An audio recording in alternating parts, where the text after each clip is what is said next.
الحمد للہ وکفی وسلام علی عبادہ الذین اصطفی اما بعد فاعوذ باللہ من الشیطان الرجیم بسم اللہ الرحمن الرحیم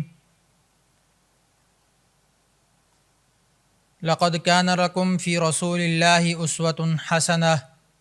صدق اللہ مولانا العظیم۔ محترم ناظرین کرام،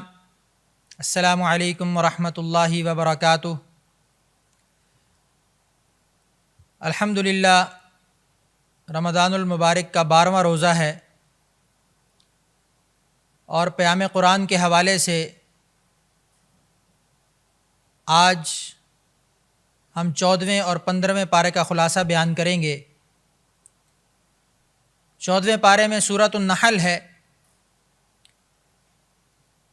نحل عربی میں شہد کی مکھی کو کہتے ہیں، اور چونکہ سورت کے اندر شہد کی مکھی کا تذکرہ آیا ہے مختصر سے مقام پر، اس وجہ سے اس سورت کا نام سورۃ النحل رکھا گیا۔ وَأَوْحَى رَبُّكَ إِلَى النَّحْلِ۔ اس سورت کی ابتدا اَتَى أَمْرُ اللَّهِ فَلَا تَسْتَعْجِلُوهُ براہ راست تنبیہ کے عنوان سے ہو رہی ہے۔ اس سے پچھلی صورتوں کے برعکس نہ تو اس میں حروف مقطعات سے ابتدا کی گئی جیسا کہ اس سے پچھلی صورتوں میں ہوتی رہی ہے، اور نہ ہی گزشتہ صورتوں کی طرح ابتدائی آیات کے اندر قرآن یا کتاب اللہ کا تذکرہ ہوا، بلکہ ابتدا ہی سے ایک تنبیہ کا انداز اپنایا گیا اور فرمایا اتا امر اللہ فلا تستعجلوہ، کہ اللہ کا حکم آ گیا۔ اب اس میں اس سورت کا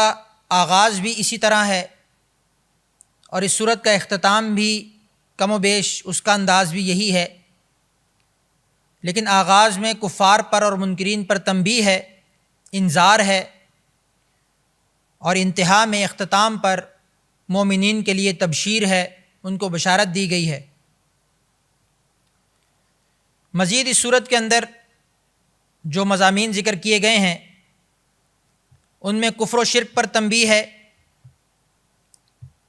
ہجرت حبشہ اور ہجرت مدینہ کا واقعہ بیان کیا گیا ہے، اور اسی طرح اللہ رب العزت نے اس صورت کے اندر مومنین کے لیے تعلیمات دی ہیں کہ مومنین کو کن چیزوں کو اختیار کرنا چاہیے۔ تذکیر بھی آلاء اللہ پر بہت سی آیات اس صورت کے اندر مذکور ہیں۔ حضرت شاہ ولی اللہ نے قرآن حکیم کو جن 5 مضامین میں اور 5 قسم کی آیات میں بند کیا ہے، اس میں ایک تذکیر بھی آلاء اللہ ہے کہ اللہ کی نعمتوں اور قدرتوں کا بیان۔ مفسرین کرام لکھتے ہیں کہ اس عنوان سے سب سے زیادہ آیتیں اسی صورت کے اندر مذکور ہیں کہ جس میں اللہ رب العزت نے اپنی قدرت اور اپنی نعمتوں کو بیان فرمایا۔ اس کے علاوہ اس صورت کے اندر قیامت کے دن کی ہولناکیوں کا تذکرہ ہے، اور قرآن حکیم میں کہیں جگہ پر نسخ جہاں پر آیا ہے، کچھ آیات حکمت الہی کی وجہ سے منسوخ ہوئی ہیں، ان کا بھی تذکرہ اور ان کی حکمت بھی ذکر کی گئی ہے۔ تو سورت کو شروع کرتے ہیں اتا امر اللہ فلا تستعجلوہ۔ اس رکوع کے اندر کفر و شرک کی جو روش ہے اس پر چلنے پر تنبیہ کی گئی ہے کہ جو شخص بھی کفر اور شرک پر چلے گا، اپنی من مرضی کرے گا، اللہ رب العزت کی ہدایات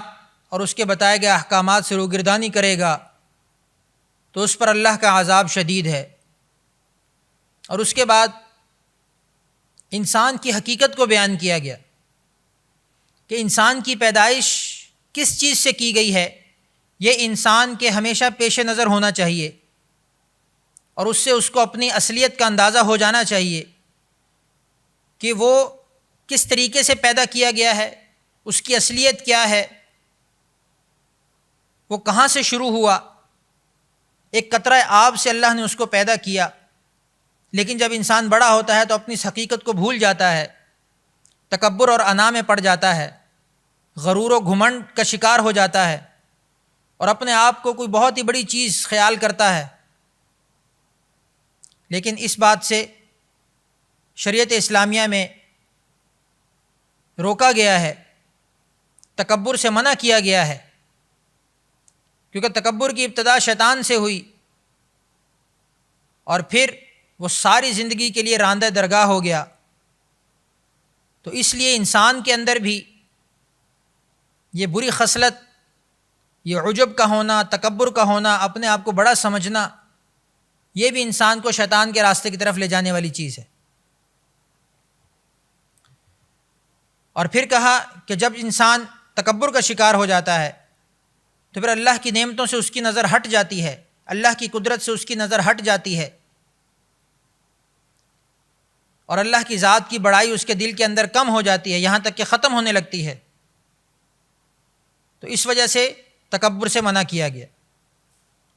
اگلا رکوع ہے هو الذی انزل من السماء ماء،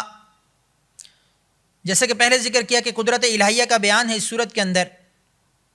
تو یہاں پر ارشاد فرمایا کہ اللہ وہ ذات ہے جو آسمان سے پانی کو برساتی ہے تاکہ تمہارے لیے اس میں پینے کا سامان ہو، اور پھر اس کے ذریعے سے مختلف نعمتیں جو پیدا ہوتی ہیں زمین سے، وہ اللہ کی قدرت کا مظہر ہیں۔ اور پھر اس طرح مزید بہت سی چیزوں کی طرف اشارہ فرمایا گیا، اور پھر ان سے پوچھا گیا کہ کیا تم اس طرح کا کچھ بھی کر سکتے ہو؟ کیا کوئی اور ذات ایسی ہے جو اس طرح کی قدرت دکھا سکے، جو اس طرح کی کار فرمائیاں دکھا سکے؟ جب ایسی کوئی اور ذات نہیں ہے، نہ کوئی اس طرح کا دعویٰ کر سکتی ہے، نہ ہی اس دعوے پر کوئی دلیل لا سکتی ہے، نہ ہی اس دعوے پر کوئی عمل کر کے دکھا سکتی ہے، تو پھر اس سے ثابت ہوتا ہے کہ وہ ایک ہی ذات ہے جو پورے جہان کی پروردگار ہے، پورے جہان کی پالنہار ہے۔ تو اسی کو پروردگار مانا جائے، اسی کو معبود مانا جائے اور اسی کی عبادت کی جائے۔ تو اسی بات کی طرف اشارہ اگلے رکوع کے اندر ہوا وَإِلَٰهُكُمْ إِلَٰهٌ وَاحِدٌ فَالَّذِينَ لَا يُؤْمِنُونَ بِالْآخِرَةِ، کہ جب یہ ساری قدرتیں اس ایک ذات کے ساتھ خاص ہیں تو پھر تم کیوں توحید کو نہیں مانتے؟ تم کیوں اللہ رب العزت کی ذات کی وحدانیت کا اقرار نہیں کرتے؟ تو اس بات سے بار بار کفار کو تنبیہ کی گئی، اور اس کے ساتھ ہی پھر قرآن کو جھٹلانے والوں کی سزا کا بیان ہے کہ جو اللہ کے کلام کو جھٹلاتے ہیں، جو اللہ کے کلام کا انکار کرتے ہیں، وہ گویا کہ اللہ کا انکار کرتے ہیں، اور ان کی سزا یہ ہوگی کہ وہ اپنے گناہوں کے بوجھ تلے دبے ہوئے قیامت کے دن آئیں گے، اور بلکہ نہ صرف اپنے گناہوں کا بوجھ اٹھایا ہوگا، بلکہ زندگی کے اندر جن لوگوں کو گمراہ کریں گے، جن لوگوں کو غلط راستہ دکھائیں گے، جن لوگوں کو اپنی خواہشات کے مطابق، اپنی من مرضی کے مطابق اپنے پیچھے چلائیں گے، تو ان کے گناہوں کا بوجھ بھی ان کے سر پر ہوگا۔ اسی وجہ سے کہا جاتا ہے کہ دنیا میں رہتے ہوئے اگر کوئی انسان گناہ کرتا ہے تو کم سے کم اس گناہ کو آگے مت بڑھائے، اس گناہ کو دوسروں کے گناہ کرنے کا ذریعہ مت بنائے، اپنے گناہ سے دوسرے لوگوں کو گناہ پر چلنے کا راستہ نہ دکھائے، بلکہ کسی شخص سے گناہ ہو گیا تو اس کو اپنے تک رکھے، نہ تو اس کی اس طرح کی مشہوری کرے جیسے کہ آج کل رواج ہے، فیشن بن گیا ہے کہ اللہ کی نافرمانی کے کام ایک تو علل اعلان کیے جاتے ہیں، پھر اس پر اس کی نمود و نمائش بھی کی جاتی ہے، بڑھ چڑھ کر فخر سے بتایا جاتا ہے کہ میں نے یہ کیا، میں نے وہ کیا۔ یہ گناہ پر گناہ والی بات ہے، اس سے پھر دوسرے لوگ متاثر ہوتے ہیں، اور اگر آپ کی اس وجہ سے کوئی اور دوسرا اس لائن پر لگ گیا تو اس کا گناہ بھی آپ کے سر ہے۔ تو اس چیز سے بچنا ہے۔ انسان ویسے تو خطا کا پتلا ہے، ہو جاتا ہے گناہ، لیکن کوشش کرے کہ اس کو اپنے تک رکھے، اپنے اور اللہ کے درمیان راز رکھے اور وہیں پر معاف کروائے۔ کسی کے سامنے بتانے کی بھی ضرورت نہیں ہے، کسی کو کہنے کی بھی ضرورت نہیں ہے،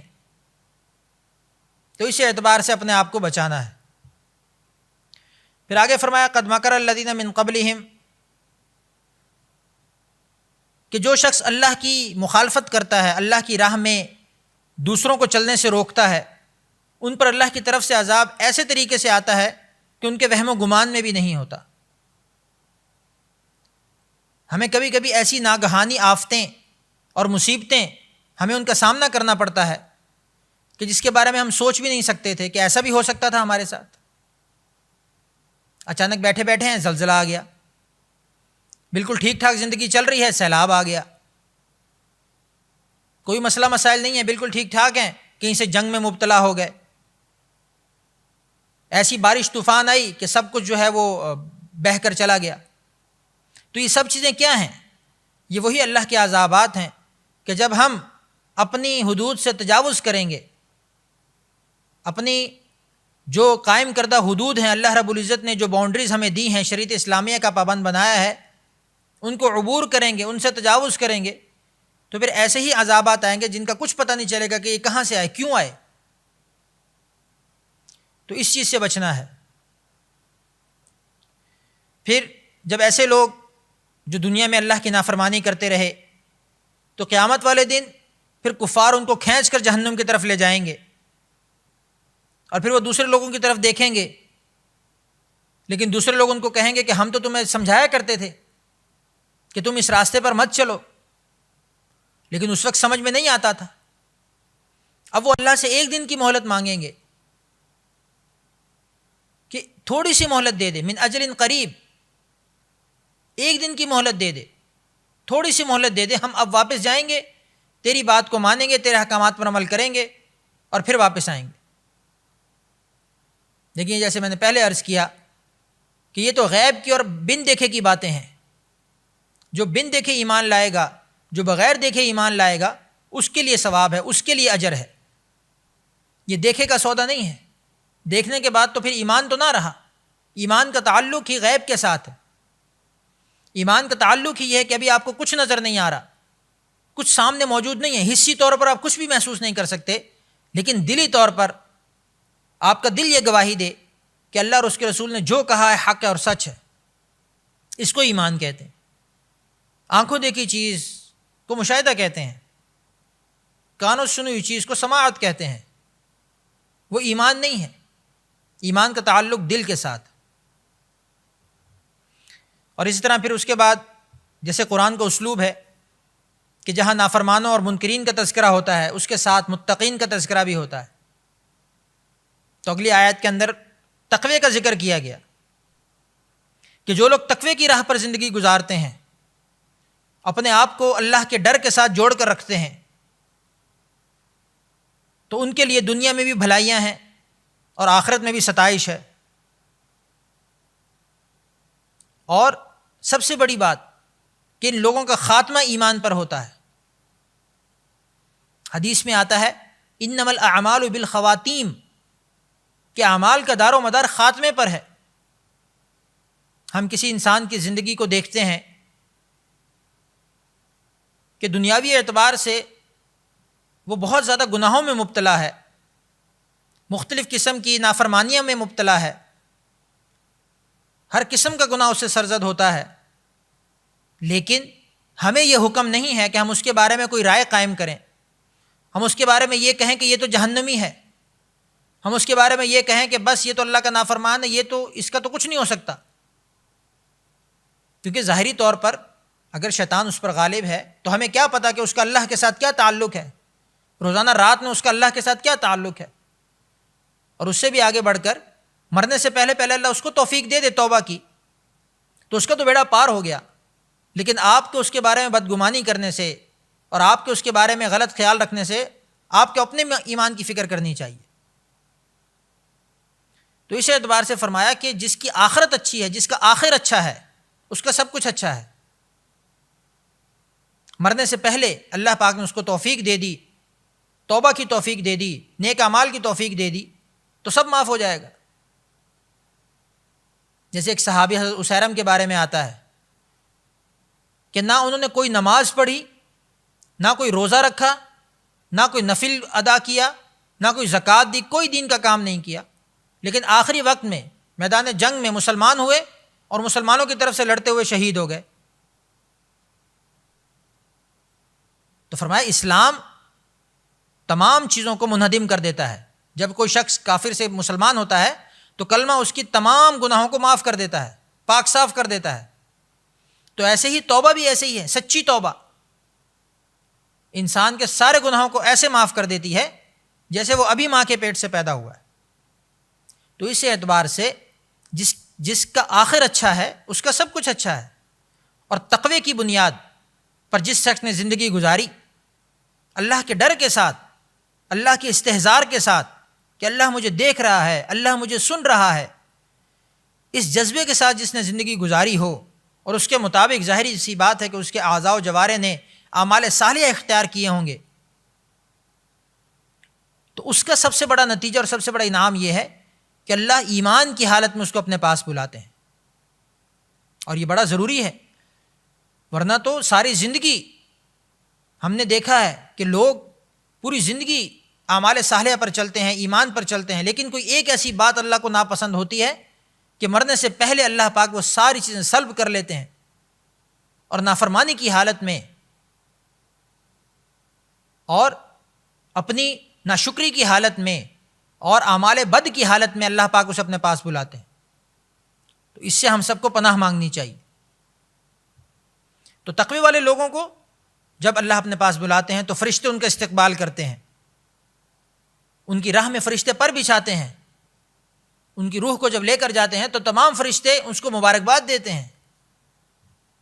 یہ تقوی اختیار کرنے والوں کی نشانی ہے۔ پھر آگے فرمایا کہ قرآن کے ساتھ مشرکین اور کفار جو رویہ اختیار کرتے ہیں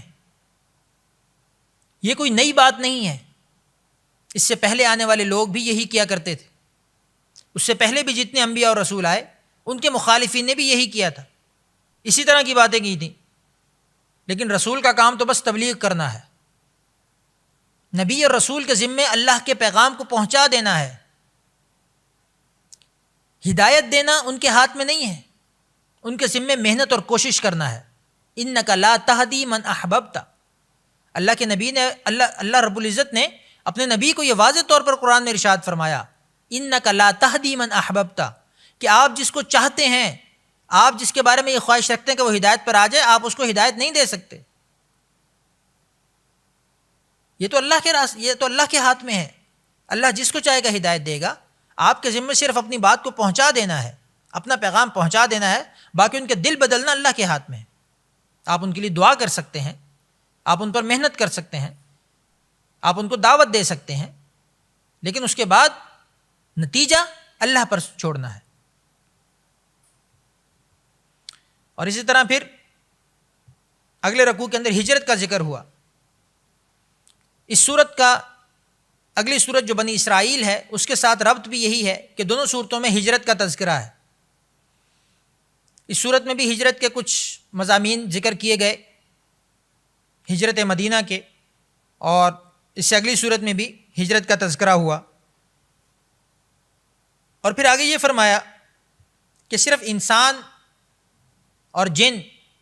یہی صرف اللہ کی عبادت نہیں کرتے، بلکہ اللہ پاک کی جتنی بھی مخلوق ہے، جو چیز بھی اللہ رب العزت نے پیدا فرمائی ہے، جس میں چاہے جن و بشر ہیں، چرند پرند ہیں، حیوانات یا نباتات ہیں، ایون کہ جمادات ہیں، یہ سب اللہ رب العزت کے ذکر و ثنا میں مصروف ہیں۔ ہم کتنے ہی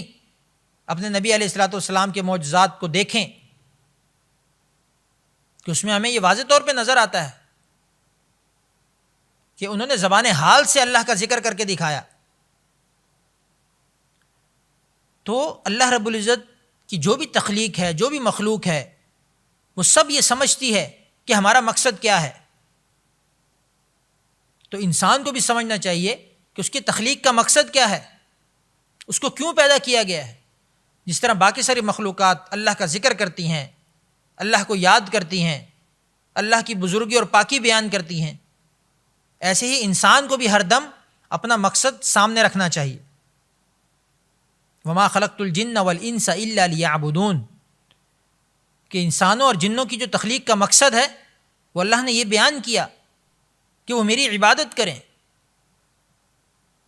تو یہ عبادت ہمیں ہر وقت کرنی ہے۔ ہر وقت کیسے ہو سکتی ہے عبادت؟ حضرت علی رضی اللہ تعالیٰ عنہ سے کس نے پوچھا کہ ہم 24 گھنٹے کیسے عبادت کر سکتے ہیں؟ تو فرمایا کہ اپنا ہر کام اللہ رب العزت کی مرضی کے مطابق اور نبی کریم صلی اللہ علیہ وسلم کے طریقے کے مطابق کر لیں تو آپ کی 24 گھنٹے کی زندگی اسلام کے اوپر ہے۔ تو آپ کا ہر کام عبادت ہے۔ کسی سے اچھا بولنا عبادت ہے، بھوکے کو کھانا کھلانا، ننگے کو کپڑا پہنانا، پیاسے کو پانی پلانا، کسی ضرورت مند کے کام آنا، کسی سے اچھا بولنا، کسی کو میٹھا جواب دینا، یہ ساری عبادات ہیں۔ آپ ہر وقت عبادت کر سکتے ہیں۔ فرمایا مسلمان بھائی سے خندہ پیشانی سے ملنا صدقہ ہے۔ آپ کسی کو پیار سے جواب دے دیں، کسی کی طرف مسکرا کر دیکھ لیں، یہ بھی صدقہ ہے۔ تو ہماری تو پوری زندگی عبادت میں گزر سکتی ہے، صرف تھوڑا سا سوچنے سمجھنے کی ضرورت ہے۔ اور پھر اگلے رکوع کے اندر شرک کی برائی بیان کی گئی، اور یہ بھی کہا گیا کہ جو نعمت بھی انسان کو ملتی ہے وہ اللہ رب العزت کی طرف سے ہوتی ہے۔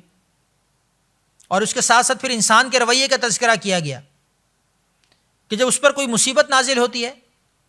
تو اللہ کے سامنے گڑ گڑانے لگتا ہے، رونے لگتا ہے، اور کہتا ہے کہ میں مصیبت میں ہوں، میری جان چھڑا دے۔ اور جب وہ مصیبت ٹل جاتی ہے تو پھر شیخی مارنے لگتا ہے۔ ہمارے بزرگ ایک شعر سنایا کرتے تھے کہ مشکل میں خدا کو یاد کیا، مشکل ہوئی آساں بھول گئے۔ کہ مشکل میں تو کیا کافر کیا مسلمان سب اللہ کو پکارتے ہیں،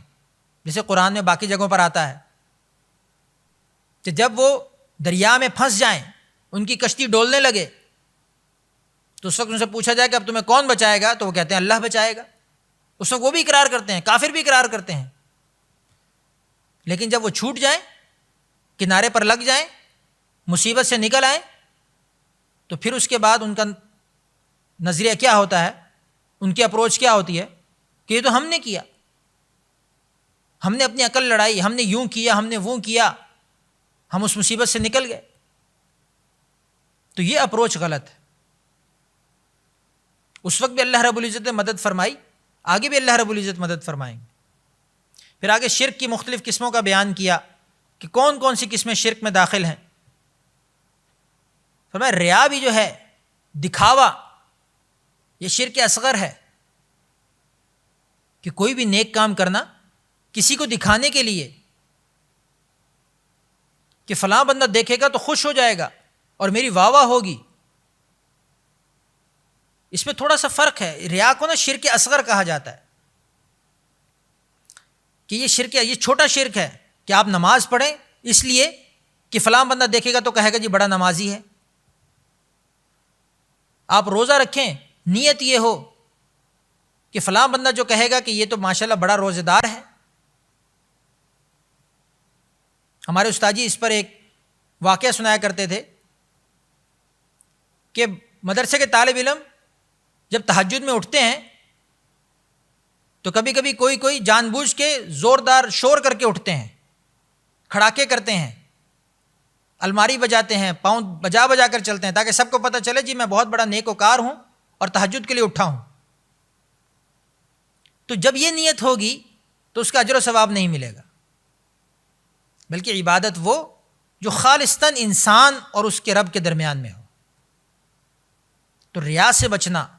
اپنے ہر عمل کے اندر، اس میں تھوڑا سا فرق ضرور ہے کہ ایک ریا ہوتی ہے، ایک ہم یوں کہتے ہیں کہ تحدیث بالنعمت کے طور پر بیان کر رہا ہوں، اپنی کوئی خوبی بیان کرنا یا اپنی کوئی اچھائی بیان کرنا، اس میں آپ کی نیت کیا ہے اس پر ڈیپینڈ کرتا ہے۔ ایک یا تو آپ کی نیت یہ ہے کہ لوگ میری واہ واہ کریں، لوگ مجھے بڑا سمجھیں، لوگ میری عزت کریں، لوگ میرے آگے پیچھے پھریں، یہ نیت آپ کو ریا کی طرف لے جائے گی، یہ نیت آپ کو شرک اصغر کی طرف لے جائے گی، یہ نیت آپ کو اعمال کا جو اجر ہے اس کو ختم کرنے کی طرف لے جائے گی۔ اور دوسری نیت جو ہم کہتے ہیں کہ تحدیث بالنعمت کے طور پر بیان کرتا ہوں، کہ اللہ نے مجھ پر ایک نعمت دی ہے، اللہ نے مجھے ایک نعمت دی ہے، میں اس کو بیان کرتا ہوں تاکہ لوگوں کو اس سے موٹیویشن ہو، لوگوں کو اس سے انسپریشن ہو، لوگ مجھے دیکھ کر دین کے راستے پر چلنے والے بن جائیں، لوگ مجھے دیکھ کر اسی طرح دین کے راستے پر چلیں، اسی طرح دینی چیزوں کو اختیار کریں۔ تو یہ تحدیث بھی نعمت کے طور پر بیان کرنا، اس میں آپ کی نیت یہ ہے تو ابھی اجر و ثواب کی طرف لے کر جائے گی، ابھی آپ کے لیے صدقہ جاریہ بن رہا ہے کہ آپ کو دیکھ کر کتنے لوگ اگر دین کی طرف آ گئے، آپ کی بات کو سن کر کچھ لوگ موٹیویٹ ہو گئے، آپ کی بات کو سن کر، آپ کے عمل کو دیکھ کر کچھ لوگ اسی راستے پر چل پڑے، تو یہ آپ کے لیے صدقہ جاریہ ہے۔ لیکن جہاں پر نیت دوسری ہوگی کہ لوگ میری واہ واہ کریں، تو اس میں پھر اس کا انجام خطرناک ہے، کیونکہ ایک واضح حدیث کے اندر آتا ہے کہ قیامت والے دن ایک شہید کو، ایک قاری کو اور ایک سخی کو لایا جائے گا قیامت والے دن، اور ان کو منہ کے بل گھسیٹ کر جہنم میں پھینک دیا جائے گا۔ تو پوچھا گیا کہ ایسا کیوں ہوگا؟ تو کہا گیا کہ قاری کو کہا جائے گا کہ تو جو قرآن پڑھتا تھا، تو اس لیے پڑھتا تھا کہ لوگ تجھے قاری کہیں، لوگ تیری واہ واہ کریں، لوگ تجھے شاباشی دیں، تیرے آگے پیچھے پھریں، اس لیے نہیں پڑھتا تھا کہ اللہ راضی ہو جائے، اس لیے نہیں پڑھتا تھا کہ اس سے لوگ جو ہیں وہ ہدایت پر آ جائیں۔ تو اب یہ تیرا عمل تیرے گلے کا پھندا بن گیا، عبادت ہے لیکن نیت کی غلط ہونے کی وجہ سے عبادت گناہ میں تبدیل ہو گئی۔ انما الاعمال بالنیات، اعمال کا دار و مدار نیتوں پر ہے۔ صحیح بخاری کی ابتدا اسی حدیث سے کی امام بخاری نے۔ تو جب نیت ٹھیک ہوگی تب عمل کی درستگی کا فیصلہ ہوگا۔ اس طرح شہید کو بھی یہ کہا جائے گا کہ تو اس لیے شہید ہوا کہ لوگ تیری واہ واہی کریں، سخی کو کہا جائے گا کہ تو اس لیے لوگوں پر مال خرچ کرتا تھا کہ لوگ تجھے بڑا سخی کہیں۔ تو اس بنا پر اس نیت کی وجہ سے ان کے سارے اعمال الٹا ان کے گلے پڑ جائیں گے اور ان کو جہنم میں لے جانے کا سبب بنیں گے۔ تو اس لیے ہمیں ہر عمل کے اندر اپنی نیتوں کی درستگی کر لینی چاہیے۔ کوئی بھی نیک کام کر رہے ہوں، علماء فرماتے ہیں کہ سب سے پہلے اپنی نیت کی اصلاح کریں کہ آپ یہ کام کس لیے کر رہے ہیں، اپنی زبان سے اس کو ایک دفعہ بولیں تاکہ دل کے اندر وہ بیٹھ جائے کہ میں یہ کام کس کے لیے کر رہا ہوں، تاکہ طے ہو جائے کہ واقعتاً یہ کام اللہ رب العزت کی رضا کے لیے ہے، اللہ رب العزت کی خوشنودی کے لیے ہے، چاہے کوئی دیکھے یا نہ دیکھے، میں نے یہ کام اللہ کی رضا کے لیے کرنا ہے۔ اس کے بعد اگلی سورت سورہ بنی اسرائیل ہے، سبحان الذی اسریٰ بعبدہ لیلا من المسجد الحرام۔ اس سورت کے اندر واقع معراج کا تذکرہ ہے۔ بعبدہ، عبد کے لفظ سے پتہ چلتا ہے کہ معراج جو ہے وہ جسمانی ہے۔ کچھ لوگ اس میں کہتے ہیں کہ نہیں، یہ صرف روحانی معراج تھی، خواب میں آپ علیہ الصلوۃ والسلام کو یہ ساری چیزیں دکھائی گئیں۔ لیکن مفسرین کرام نے یہ نقطہ بیان کیا ہے کہ یہاں پر معراج جسمانی ہوئی ہے کیونکہ عبد کا ذکر ہے کہ ہم نے اپنے بندے کو بلایا، اور عبد کا تعلق روح اور جسم دونوں کے ساتھ ہوتا ہے۔ اور اس سورت کا نام بھی اسراء اسی معراج کی واقعے کی وجہ سے پڑا،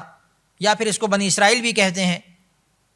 کیونکہ اس میں بنی اسرائیل کا تذکرہ ہے۔ اور پھر آگے اللہ رب العزت نے سورت کے اندر بھی ہجرت کے مضامین کو ذکر فرمایا کہ نبی کریم صلی اللہ علیہ وسلم نے جب مسلمانوں کو ہجرت کا حکم دیا تو پہلے ایک ہجرت حبشہ ہوئی اور دوسرے نمبر پر پھر اس کے بعد ہجرت مدینہ ہوئی۔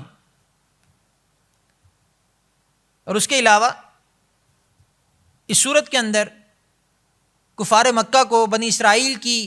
تنبیہات سنا کر اور دوسری قوموں کے انجام سنا کر سبق حاصل کرنے کی کوشش کی گئی ہے، سبق دلانے کی کوشش کی گئی ہے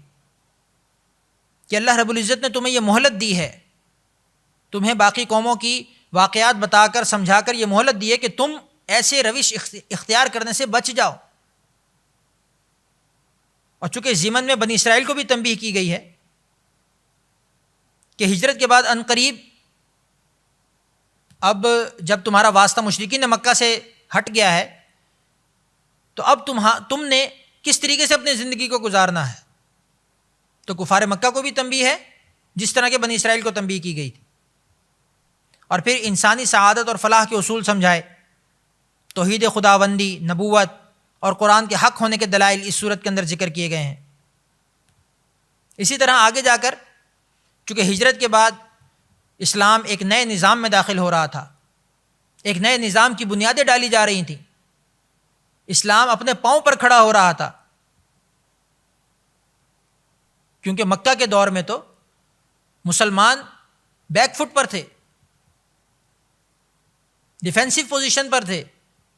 لیکن مدینہ میں آ کر اللہ رب العزت نے طاقت دی، قوت دی، سربراہی دی، تو وہاں پر اسلام کو اپنی بنیادوں پر کھڑا کرنا تھا، تو اللہ رب العزت نے زندگی گزارنے کے اصول سمجھائے اس صورت کے اندر،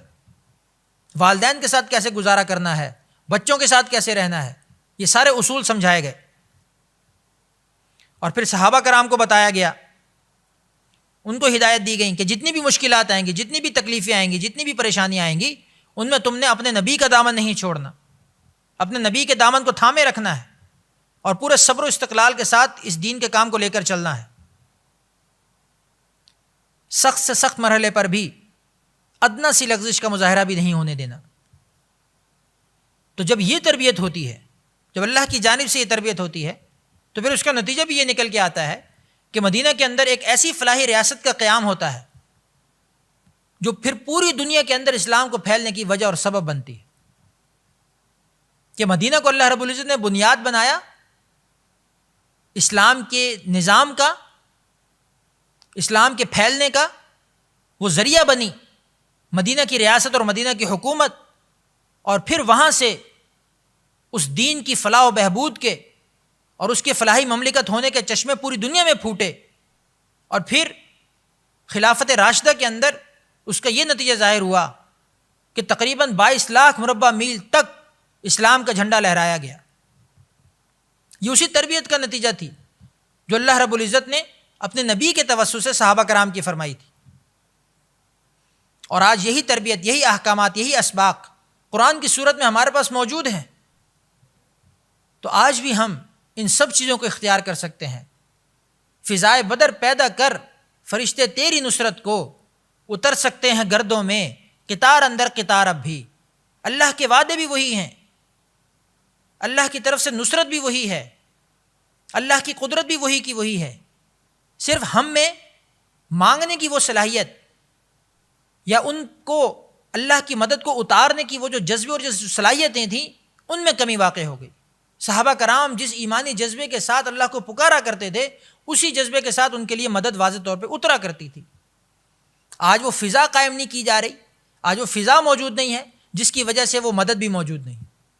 لیکن مدد وہاں پر وہی اسی طرح موجود ہے، صرف ہم نے اور آپ نے اس کو حاصل کرنے کے لیے اسی نقش قدم کو اختیار کرنا ہے جس پر صحابہ کرام چلے، اور دنیا اور آخرت میں اللہ نے فلاح و بہبود کی اور فلاح و کامیابی کی نویدیں ان کو سنائی۔ تو اس ماہ رمضان کی برکت سے ہماری دعا ہے کہ اللہ رب العزت ایمان و اسلام کی وہی بہاریں ہمیں پھر سے نصیب فرمائے۔ وآخر دعوانا ان الحمد للہ رب العالمین۔